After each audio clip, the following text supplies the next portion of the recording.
More than a month after Michigan lawmakers missed the July 1st deadline to approve next year's state budget, a new proposal looks to block their pay if it happens again in the future. CBS News Detroit's Elaine Rojas Castillo has the story.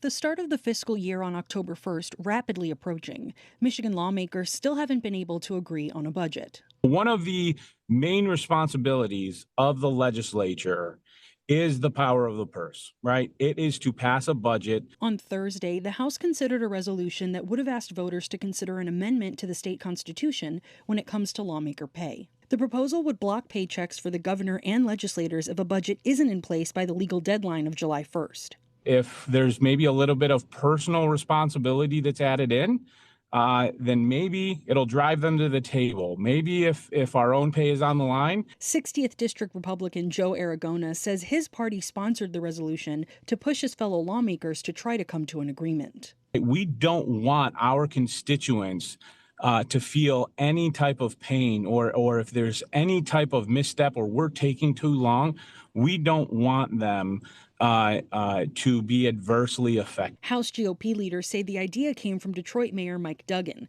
while on the campaign trail for governor. Do your job or don't get paid. Let's bring some accountability to Lansing. Right now, there is no consequence on the books if leaders miss that deadline. The process is simple. Each chamber comes up with, votes on, and then presents their own budget proposal to the others. Then the House and Senate come up with a united budget proposal that is then voted on in each chamber. Once both chambers agree, it goes to the governor to be signed into law. Democratic Minority Leader Ranjiv Puri says the House is still stuck at the first step. The problem that we have right now is that there's just one person not doing his job. And for that reason, we don't have a budget. And then every other legislator would have to pay. Puri called the proposed amendment, quote, political theater, saying it would have no impact on the current budget talks because it would have to go on the ballot to be approved by voters before it would take effect. Everything we should be doing should be focused on making sure that a budget is done this year in 2025 because we are well past the statutory deadline of July 1st. If the legislature fails to pass a budget by October 1st, it would trigger a state government shutdown. Elaine Rojas Castillo, CBS News Detroit.